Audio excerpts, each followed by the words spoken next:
So in terms of, I suppose, balancing teacher freedom with consistency in personalized learning, how do you guys think, schools should set clear expectations where it comes to, teachers having flexibility to, personalize their own approaches to teaching and learning for students, and how do we stay aligned without being maybe overly prescriptive as well? So I'd love to get people's thoughts. Maybe Jeff, if you want to kick us off on that one, because you do have an interesting structure there at your school. Yeah, I mean, I think that there's sometimes kind of a false binary between this idea of autonomy and consistency, because I think the way I look at it is that we have to have a set of values and a set of approaches to learning that should be consistent. And then just like we think about differentiation for students, if we have outcomes that are really similar and really aligned, there should be multiple pathways to get there. And so when I think about kind of personalized learning, kind of the ways in which, and again, just to understand like personalized learning for students and how that is a knock-on effect of personalized learning for educators, I think we're looking at both those things in many ways. But when we think about kind of how to structure personalized learning for students, I think, again, we still want to get them to similar outcomes. And I think sometimes there's a confusion about, oh, personalized learning is kind of just like following the students. But I think actually what good personalized learning is, it has really clear, super clear outcomes and goalposts. And then we create ways in which students kind of best learn in order to get there. And I think where personalized learning kind of goes wrong is when actually the autonomy piece, so to speak, it kind of veers them off to a place that is not the place that we all kind of, which is, kind of what the goals are. So I think on the one hand, if you have aligned goals and a kind of aligned set of expectations and values, I think actually what that does is it frees you up for the kind of autonomy that feels really enriching to people, because then you can kind of unleash people's creativity and allow them to kind of have autonomous pathways towards common goals. I think when you take away those common frameworks and you take away those foundational, I think people actually feel lost. And autonomy can become something that actually they don't appreciate very much, because they don't really know whether they're being effective in what they're trying to accomplish if the goalposts haven't been established. So I'll start with that. I have some other thoughts, but I think that might be a good place to start and hear what other folks have to say. That's awesome, Jeff. Yeah, Mike, I'd love to get your thoughts. And does that resonate in your context as well? Yeah, thanks, Jeff, and I appreciate your perspective. I think, when we talk about personalized learning, we have to realize first and foremost that we are trying to put personalized learning into a model or a school structure that's designed for standardization, and it has been for the last 200 years. So it's awkward. It doesn't quite fit. We're trying to grapple with this because we're trying to essentially build the future into our current model of schooling. And so I think it actually begs a bigger question to really rethink what school looks like. But it is what we have now. So we can't just throw our hands up and say, well, it's not going to work. We have to find ways to personalize education for our students and to create a sense of autonomy for our teachers. And Jeff, I think what you said is true.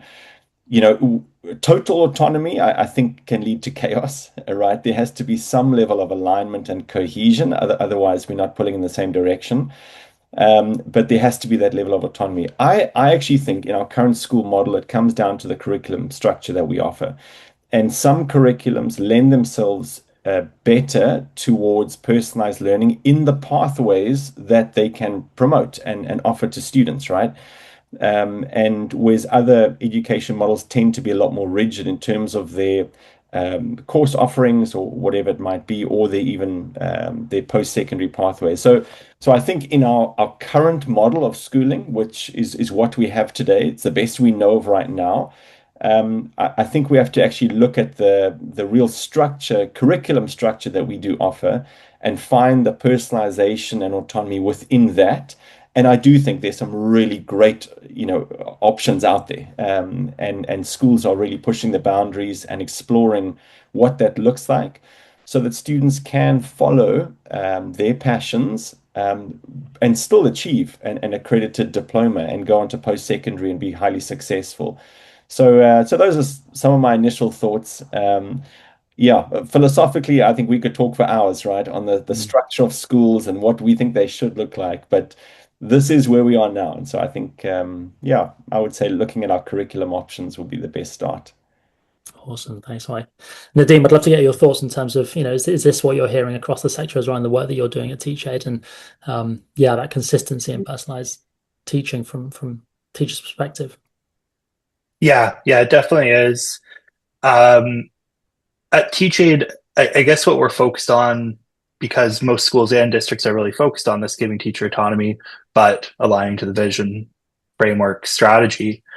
Um, so what we're really focused on is the how. So working with districts and schools to understand what that strategy is, doing the workshops, understanding how that translates into teachers day to day, and then actually building those frameworks into TeachAid so that when a teacher picks up a product and they go to build out a unit or instructional material, it flows into it.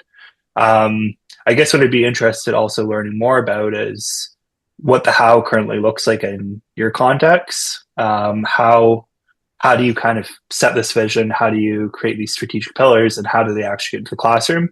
And how do you assess that and monitor that? Hmm. Yeah, I'd love to get your thoughts on that one. Maybe, yeah. Yeah, I mean, just listening to all Nadeem. the different perspectives from everybody else, I think one of the biggest misconceptions for me around personalized learning is it's that everybody thinks the classroom has got to look completely different for everybody, and I think in some cases you don't. I think the reality is, like effective high performance schools tend to have a really clear alignment, as is what's mentioned, what Jeff and Mike and Nadeem have mentioned as well, and I think it does come around that the what, and then also the flexibility around the how. I mean, I've been quite fortunate in working in different types of schools, like different curriculum, different sizes, some established, some found in schools. So it all, again, kind of like what Mike was mentioned too as well. It depends on the needs of the schools. But I think for me, my takeaways would be some of the non-negotiables. You've got to have those like curriculum expectations. You've got to have really clear assessment practices, and your pedagogical principles have got to be consistent across as well. I think the strongest schools create those frameworks, like what Jeff was mentioning, aligning the curriculum, how you deliver your instructions, and it's that consistency. I think that's the important part for me. So I think it's the balance really between getting that coherence and compliance right. I don't think the schools that I've been working, we've quite got there. We've done really well in certain areas, but not well across the whole piece. And it's still a very much evolving and a work in progress in terms of what we can see. But I think it's about making sure that you've got that consistency and that you know how to deliver it effectively. Hmm. Yeah. Max, can I just like what I think one of the problems in the conversation is that term personalization has become a buzzword in Mm, education. mm, And I think it actually means very different things to different people. And I think particularly with the onset of AI, there's been this kind of door open that people say, well, wow, now we have these systems that potentially have this kind of incredible potential to kind of be these individual coaches for students and design actually appropriate kind of curricular kind of like we can set the goalposts with the AI, and then the AI will help set these kind of individualized pathways for students. And I think there is like a lot of, I would say, a lot of enthusiasm around that potential idea. And I think there's a lot of interest. My problem with that in general is I think sometimes like the goal should not be personalized learning. That personalized learning is not the goal. It's a tool to actually maximize students and their potential and what they can learn. And I think sometimes the goal becomes personalized learning.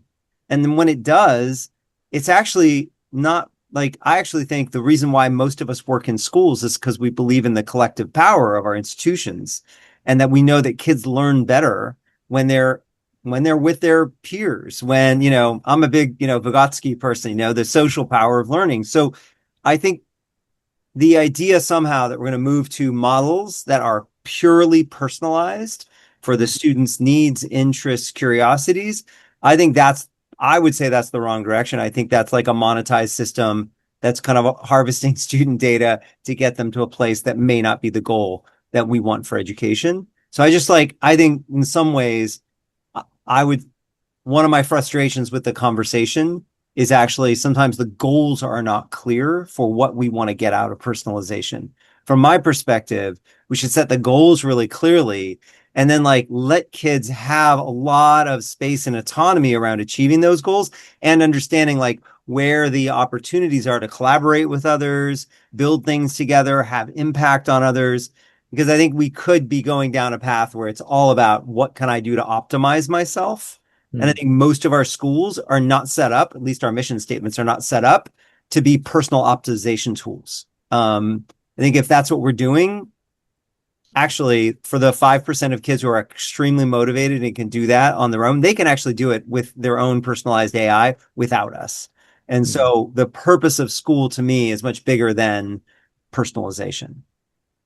I think That's a great point, Jeff. Yeah, I'd love to get Mike. I'd love to get your thoughts on that in terms of that balance of technology and what a school you believe should actually be for. How you're approaching what Jeff just mentioned, especially around the use of technology in your school. Yeah, just to get back to Jeff's point, I agree with you that it's not sustainable, right? We have a school of 4,000 students. We cannot personalize learning to every single one of those students, right? And their individual, unique goals and aspirations. Of course not. But I do think if we have breadth within our offering, right, that allows students to pursue their passions academically, that for me is a big step towards personalized learning, right? Because yes, they're getting their core courses. If they want to get into university, they're going to have those core courses. That's just the model we're in, right? But then how can they explore certain AP courses, for example, in our context? They're going to set them up for success in post-secondary. And so that's where I believe the course offerings that we offer begin to personalize that pathway for the child, still within a very rigorous academic framework, a framework that we can make sustainable with our staffing model, with our scheduling. So for me, I think that's what I see as great personalized learning, a breadth of course offerings for students to pursue, right, and to try. As opposed to a very rigid and finite course offering that students just have to take, right, with limited electives.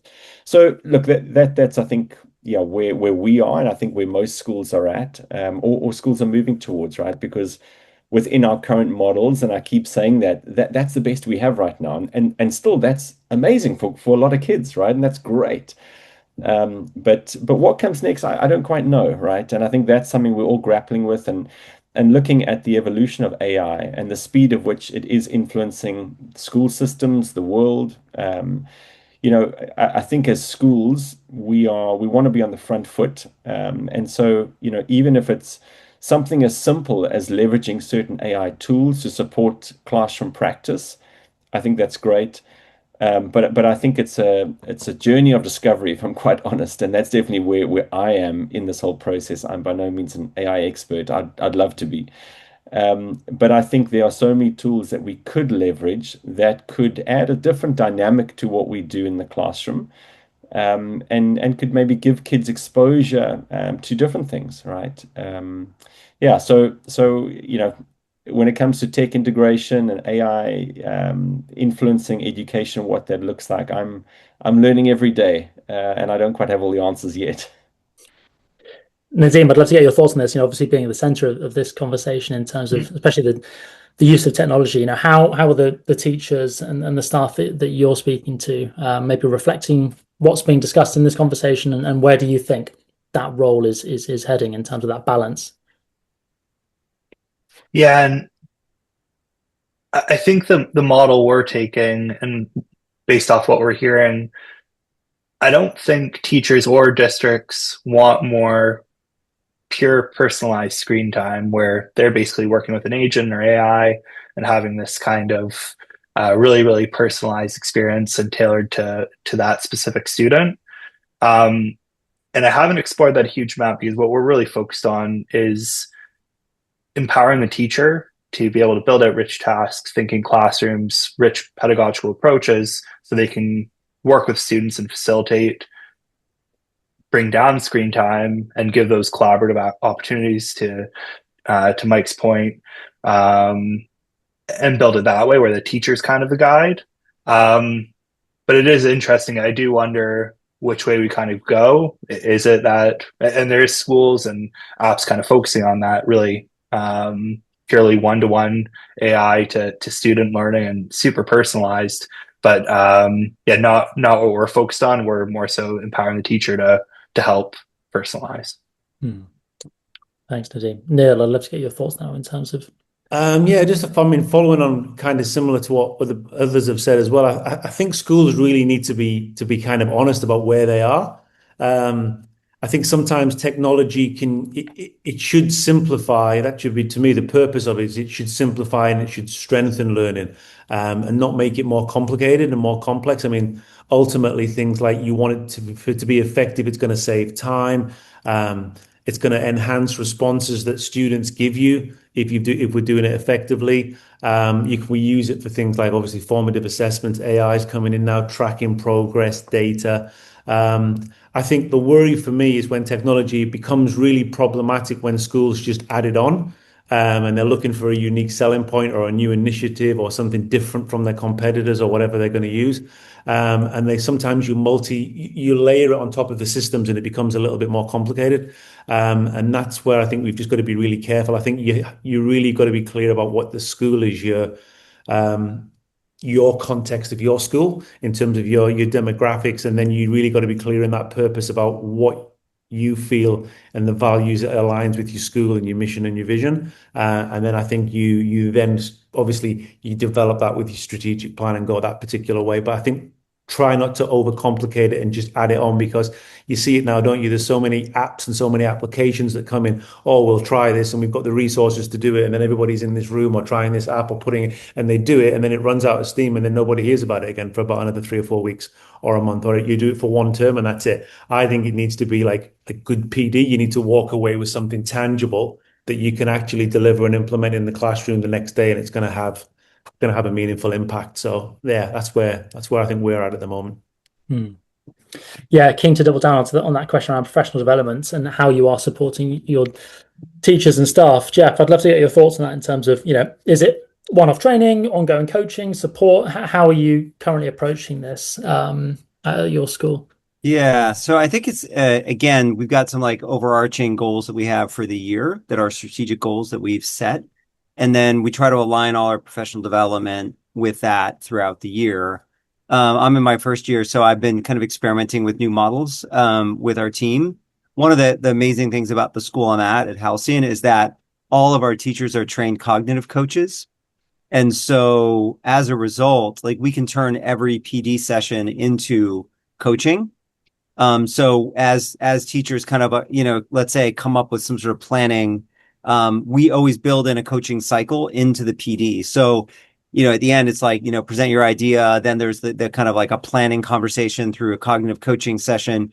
So I feel like we have some benefits that predate me that really help us go from like ideation to then good iteration with a colleague. So I think that's one thing we build in is just in general, cognitive coaching cycles, iteration, and then kind of like always looking to your colleagues to improve what you're doing.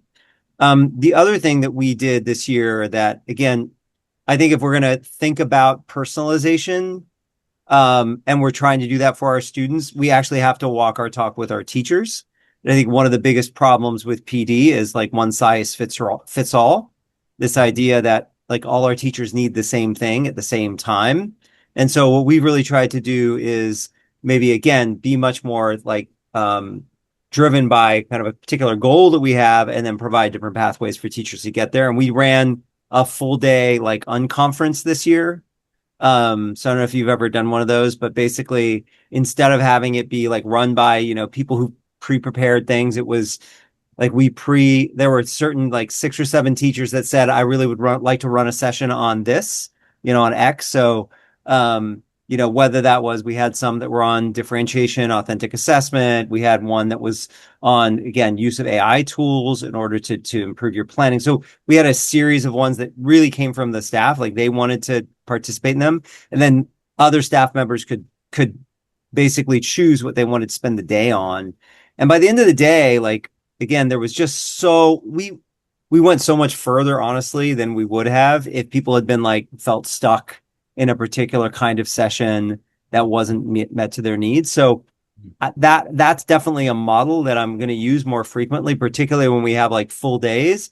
At least create parts of those days that are self-selecting groups where they're learning the things they think they need at that moment. So trying to build in personalization to PD, and then kind of the knock-on effect obviously is if I, as a teacher, learned a lot more in my PD because it was personalized, because I had choice and voice, then that's what I need to provide for my students. So, and being able to provide at the end of those sessions that level of reflection. So it's like, how can you take what we did today and incorporate it into the way you teach your class? So those levels, I think sometimes we think those things are obvious, but you actually have to make them pretty explicit. Were there any particular sessions that were particularly popular, Jeff, in that unconference? Or I think like we did that session back in November. There was a lot of like hand wringing at that point around AI. And so there were like 3 or 4 different sessions. One was kind of like, how do you build AI proof assessments, which like, there was one about like actually presented one that was a tool that I had built using PlayLab, which allows you to build like teacher built tools to create like a project-based learning unit designer. So teachers built their own units using that unit designer. And then there were some others that were like, how do like almost the opposite end. So we had a whole group that spent a day on how do you incorporate mindfulness into your classroom.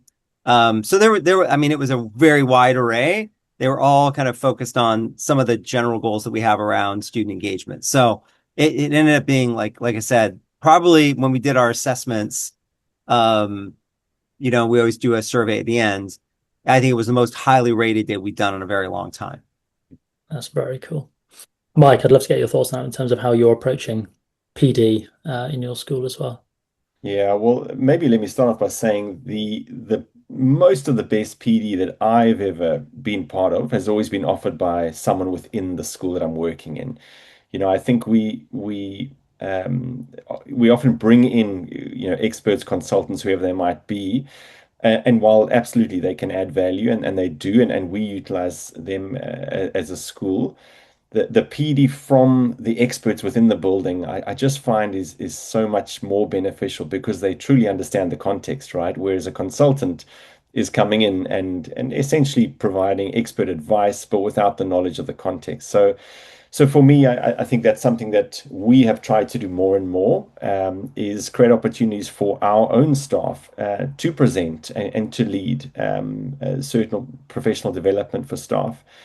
And we try and build a structure on that. We do have certain, inset days throughout the year where we have, full day, PDs, but we also have dedicated time every week, one afternoon a week, which is a short time. You can't achieve a whole lot in that time, and also it's the end of a busy day, but we're intentional to use that time. And so there's almost this drip feed of professional development that's occurring every week that's going to be aligned with whatever our strategic goals are as a school.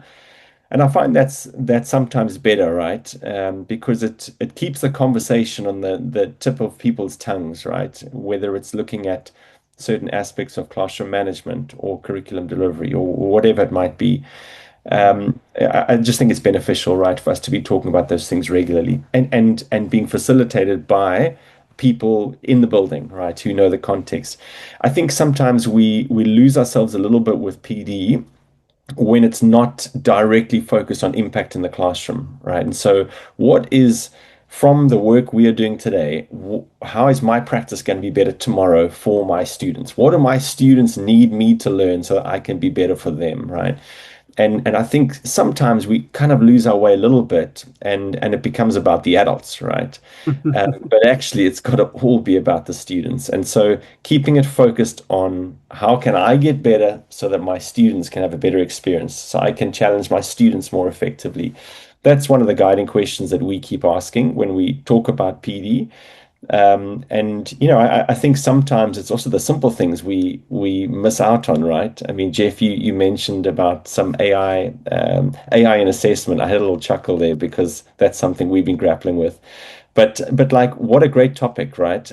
For people to come along to that can maybe be offered by someone within the building who I work alongside every day, who maybe is an expert in that area, we're going to collectively achieve so much because of that. And the sense of agency that the staff will have because they can choose something that they're naturally interested in, it's just going to yield a better result, right? So, I mean, to get back to your initial question, throughout the course of the year, we have a dedicated PD schedule that has set aside, full days, but then also has weekly collaboratives, gatherings that are all aligned in the same direction. Fantastic, Mike. Nadeem, I'd love to get your thoughts in terms of the professional development that you offer teachers, staff to use TeachAid, and how that's sort of impacting their workflow, I suppose, in terms of personalization and differentiation. I'd love to get your thoughts on that. Well, maybe just going back to the PD point really quickly. I think that's where we're really helping is you run a great PD session, all the teachers agree, but how do you actually implement that in the classroom? Teachers don't have enough time to go rebuild material or kind of get the depth of knowledge to be able to build it themselves. So what we've been doing in the past is, again, kind of embedding these frameworks in so that a teacher has a way to deploy it in the classroom, and it's kind of an implementation layer. But something we're focusing on right now, and we're building it over the summer, is basically what we're calling a pedagogical coach, which can help whoever is doing PD coach throughout the implementation. So the next time you go to build a unit, this coach can pop up and says, in lesson 2, did you think about incorporating an SEL component here? Because it's a really good opportunity. And after the teacher facilitates it, there's an opportunity to kind of assess them, saying, this is really great, but here's 4 different ways you can improve it based on the professional development you just kind of went to.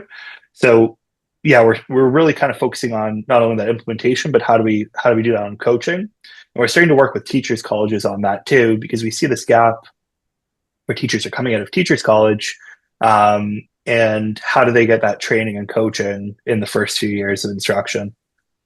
Thanks, Nadeem. Yeah, Neil, I'd love to get your thoughts now in terms of how you're approaching this at your school. On the workload part of the differentiation, you mean? Yeah, especially around professional development and the kind of strategies and tools that you're using to support teachers there. Yeah, the professional development one, I think from what we look at, and I think it's what most schools do, and I think everybody here as well, it goes back to that purpose and that strategic direction of what you're doing.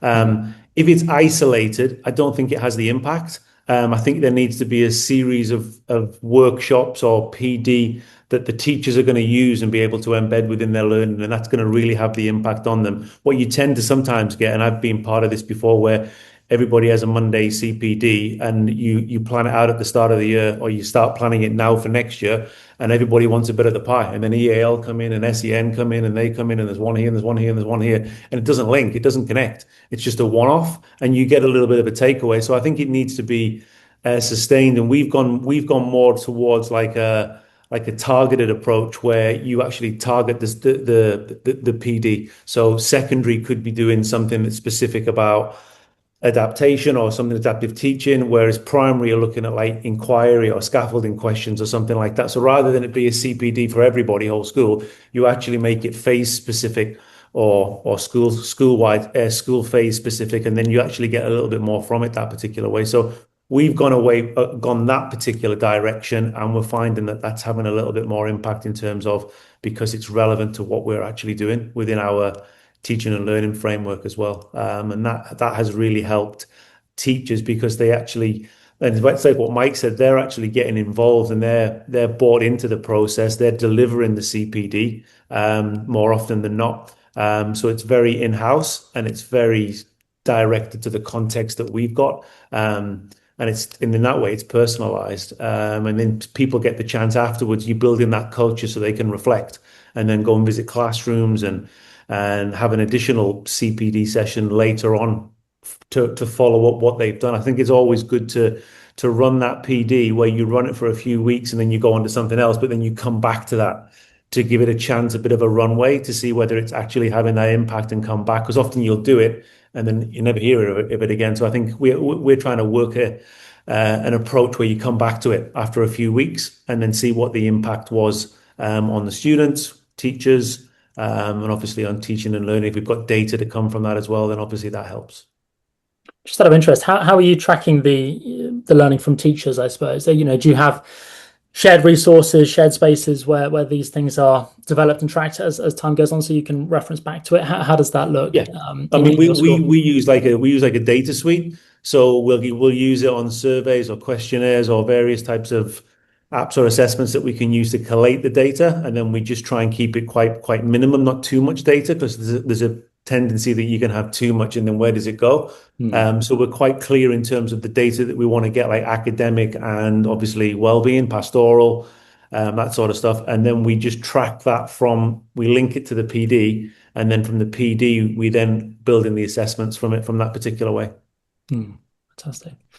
Thanks, Neil. I don't know if anyone's got any particular questions that you'd like to dive into. Those are all the questions that we had planned for today, but I'd love to open it up if anyone's got any questions for people, then do feel free to jump in.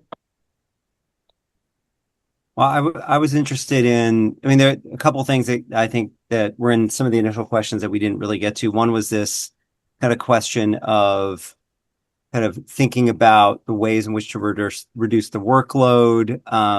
And kind of, I think that marries with the technology question in terms of its role in personalization. I mean, I think one of the things, and Neem, I'd love to take a look at your tool, because it sounds like it's a really interesting one in terms of like a coaching kind of toolkit towards the goals that you have. But I find that like one of the things I've become maybe wary of in the tech space is the overall line, which is like, now that we have AI, we can offload all of the administrative tasks so we can focus on the most important thing, which is building relationships with kids. I feel like it's become this cliche that a lot of people have talked about. And then you go to like Bet and, go to this big, like, fair with all these vendors. And like the number one thing they're trying to sell you is like, do, 40 essays in 5 minutes and assess them and get great feedback to the kids. And it's like, then you go back to like the question of differentiation and personalization. It's like, we don't know kids deeply. We can't personalize. We can't differentiate for them. And to me, so I think sometimes there's this real disconnect between what the tool is doing. And honestly, again, teachers don't like grading and assessing. That's true. It feels often very onerous, and it's the best way to get to know your kids, right? It's the only real way to make the kind of little kinds of tweaks to the way you're instructing, the way in which you're inspiring them, the way in which they're moving forward. And so I guess my fear is that sometimes these tools for efficiency that might make it feel like, oh, we can just like now focus on the relationships, are actually kind of a little bit false prophet. So I would be very wary about where this is going, because I think we could have this like kind of bifurcation of people really leaning into the tools, and at the end of the day, like efficiency not really being accompanied by outcomes for students. And so that's like, as I saw those questions, that was the first thing that came to my mind is like, yes, I think so. To me, the AI tools are amazing. I use them all the time. Particularly around trying to shape, like kind of create kind of GPTs or small kind of gems or whatever you want to call them, Claude Code, creating things that do it one very specific thing very, very well. But I think the problem that we often have is like kind of thinking of it more broadly as this thing that's going to assess, do these things for us, and then actually the relationships with our students actually die on the vine as a result. Mm-hmm. Yeah, Jeff, sorry, Mike. Yeah, go on. Yeah, you hit the nail on the head there, and I think that is a very dangerous situation we could find ourselves in. For all the wonderful, things that AI and tech tools can do for us, I think it's a very fine line until we lose that sense of connection with our students. And what you spoke about is, something like grading and assessment is highly personal, right? You get to understand that child's thinking, and then pivot your teaching to respond to that, right? And so that's critical. I think I think we've all received a ChatGPT email, right? And you can see it from the first minute, right? And it just that you just want to delete it straight away.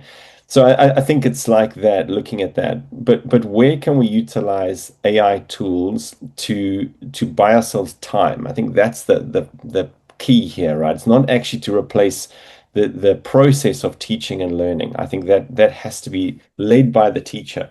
But if we can buy ourselves time, or we can buy our teachers time, let's think about how we communicate internally as a school. I think generally schools we're quite cluttered in how we communicate. I think we can streamline that.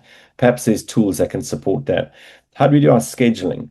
Right. Let's look at those sort of true administrative tasks, right? That are vital to the life of a school, but kind of sit behind the student experience.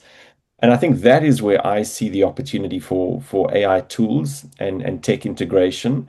And of course, when it comes to just simple lesson planning and that, man, of course, that can definitely help teachers to get a head start in their planning, right? But I agree with you. I think if we go too far down the line and all of a sudden, the expertise of that teacher in the classroom are being essentially replaced, I'm not bought into that. I think we're going to dangerous ground if we go there. Yeah, it's yeah. Sorry, Nadeem, did you want to say something? Or Well, I was just going to quickly add that's kind of exactly what we're battling. We really focused at the start of Teach Aid on a direct teacher model, but a lot of the feedback coming in was basically there's faster tools out there that are less clunky, and you can build a quick worksheet or lesson plan quicker. But with that said, you don't get the richness of what you can actually build in Teach Aid.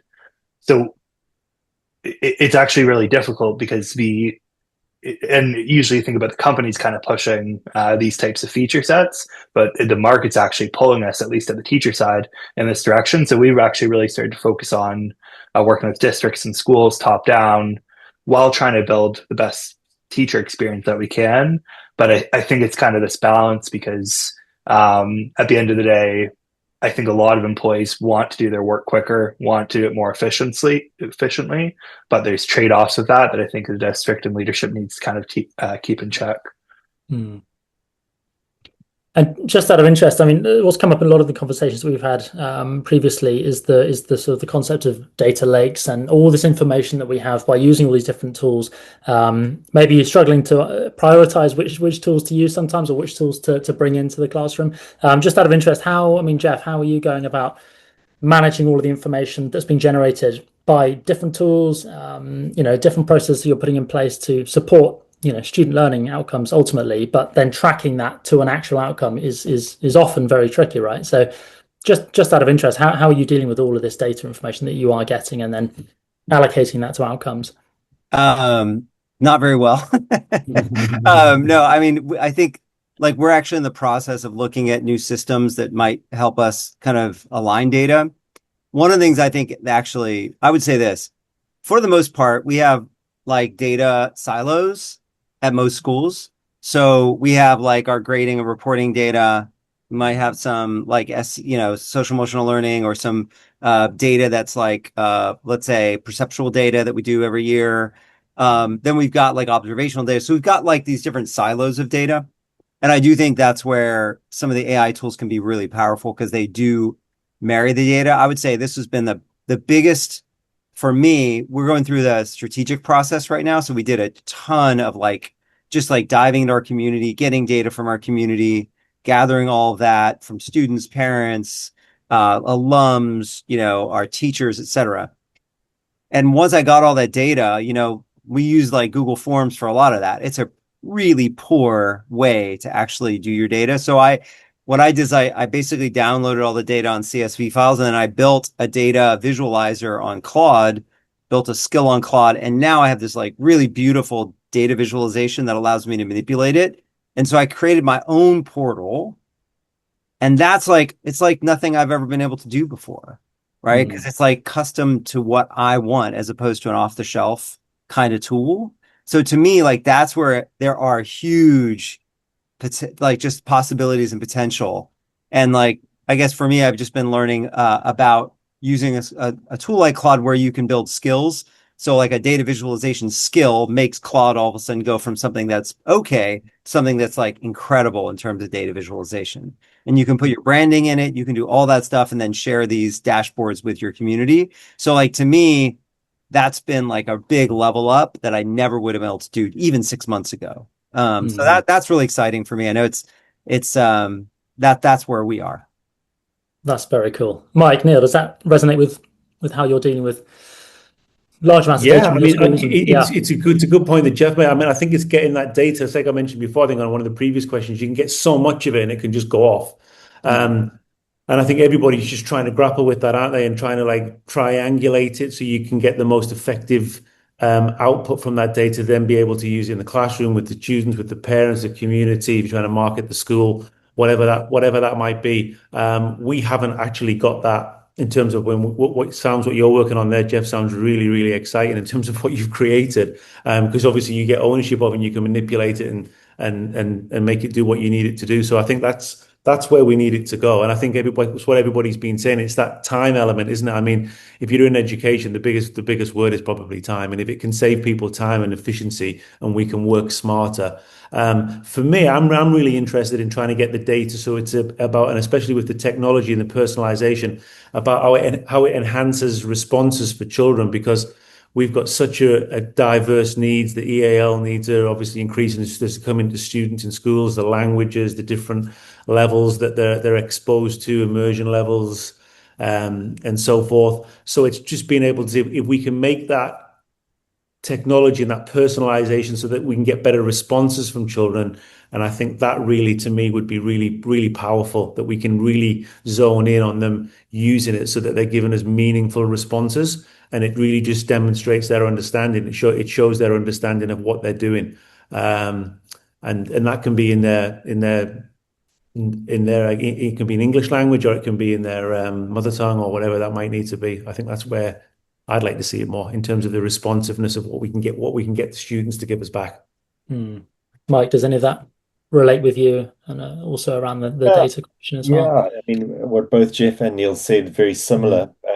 I think we're also on the journey. One thing I can advocate for is we have an outstanding director of student data, and she does an incredible job just managing all these different aspects of student data, whether it's assessment data, the sort of social and emotional aspects, everything, perception data as well. So, yeah, look, I think we've utilized certain tools as well, when we've received our surveys, just to help us get clarity from a huge parent survey, for example, to give us very clear objectives and outcomes to work on. And the same, with our student data, right? Looking at how we can align, for example, the student's social emotional sense of well-being with their academic achievement, right? And drawing the lines between those two to see what truly is behind a student's maybe underperformance, right? And so we've used certain AI tools for those things, but